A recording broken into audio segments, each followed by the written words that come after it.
Anime, anime, anime TV, cha!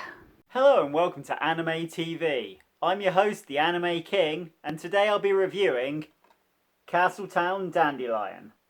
The story of Castletown Dandelion begins with a royal announcement from the king. In 1 year's time, he would choose the successor to his throne. Then, for the next 12 episodes, the show follows the 9 prince and princesses that make up the Sakurada royal family, as they compete with one another to become the next ruler of the country. We watch on as the contestants do regal activities like greeting the local townspeople, but also everyday tasks like homework and flying to school. That's right, I said flying to school, because much like England's own royal family, these wannabe rulers also have superpowers.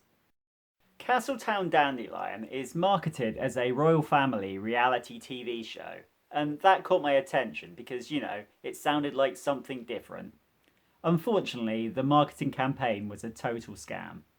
Castletown Dandelion is not something different. In fact, it's probably the most generic show I've ever seen in my life.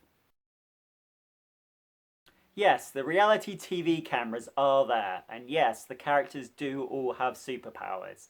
But that's a total gimmick, and it's almost absolutely never relevant to the storyline.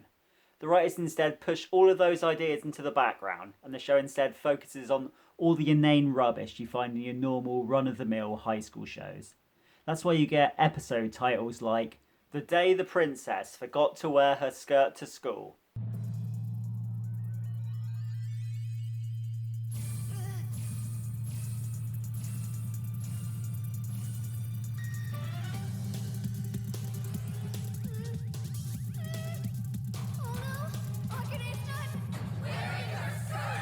I mean, seriously, the main character is super shy and gets so embarrassed every time someone sees her underwear. Yet she flies everywhere in a miniskirt. I mean, what was she expecting to happen? I don't know. Maybe stupidity is her second superpower. Adding to the mediocrity is the show's cast. Now, don't get me wrong, these guys aren't that bad, but there aren't really any standout stars either. And I think that's just because there are so goddamn many of them. 9 main characters is just far too many for a 12 episode show. In fact, half of the cast never even got properly fleshed out.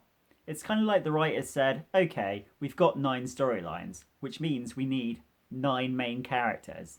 It's almost like they didn't realise they could reuse characters more than once. So, in my opinion, the writers needed to cut the dead weight and sort of condense the cast to maybe 5 main characters.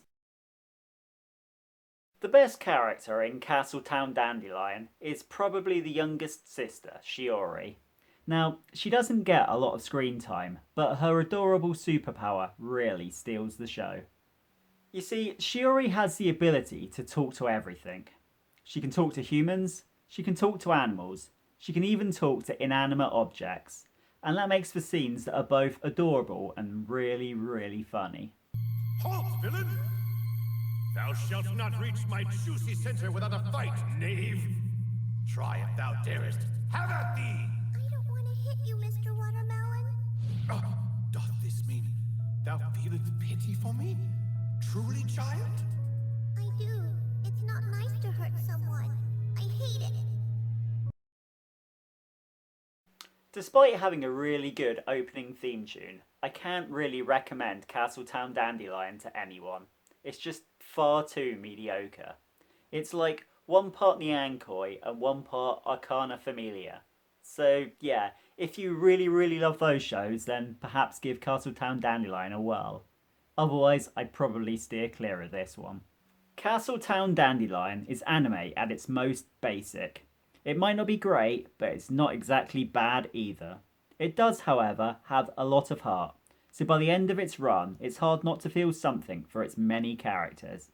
So for that reason, I will be scoring Castletown Dandelion right down the middle with a completely average 50%.